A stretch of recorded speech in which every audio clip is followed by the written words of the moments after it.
আর কদিন পরেই পুজো। পুজোর কটা দিনের জন্য অপেক্ষা করে থাকেন মানুষজন, কিন্তু দুশ্চিন্তায় প্লাবিত এলাকার পুজো কমিটিগুলি। দুর্গাপুজোর আগেই রাজ্যের বিভিন্ন এলাকায় বন্যা পরিস্থিতি, যার জেরে মণ্ডপের কাঠামো তৈরি হলেও তা জলের তলায়। জল কিছুটা কমতে শুরু হয়েছিল।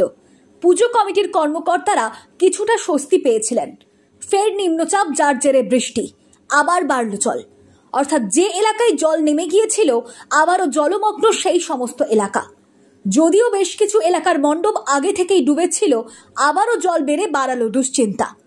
জল নামতে যদি বেশি সময় লাগে, মণ্ডপ তৈরি করা সম্ভব নয় বলে মনে করছেন উদ্যোক্তারা।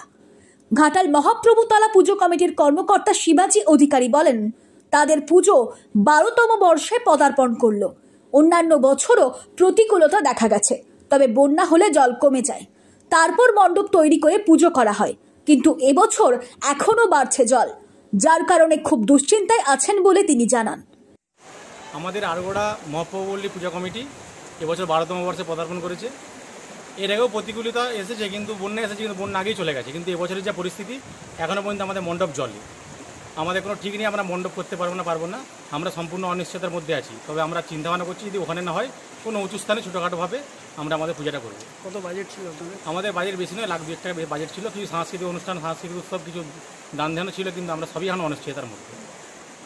ঘাটালের সাতেরপল্লী পুজো মণ্ডপে এখনো কোমর সমান জল। ওই কমিটির সদস্য সুভাষিস মাইতি বলেন, জল নামলেও থিম ফুটিয়ে তোলা যাবে না। এবারের থিম থাইল্যান্ডের হোয়াইট টেম্পল, যা বাতিল করা হচ্ছে। তার সাথে সাথে 16 ফুটের প্রতিমার পরিবর্তে 3-4 ফুটের প্রতিমা তৈরি করে পুজো করা হবে বলে তিনি জানান। এছাড়াও ঘাটালের চাউলি, গড়প্রতাপনগর সহ বিভিন্ন জায়গার পুজো কমিটিও দুশ্চিন্তায় রয়েছেন।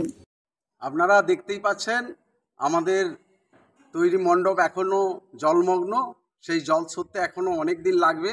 তাই আমরা আমাদের যে বছরের থিম থাইল্যান্ডের হোয়াইট টেম্পল, তা আমরা ক্যান্সেল করতে বাধ্য হচ্ছি।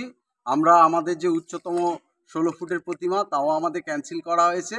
আমরা এবছর আবার নতুন করে একটা ছোট্ট ঠাকুরের অর্ডার দিয়ে এবং নতুন একটি ছোট্ট প্যান্ডেল করে এবছর আমরা পুজো করতে বাধ্য হচ্ছি এই পরিস্থিতিতে।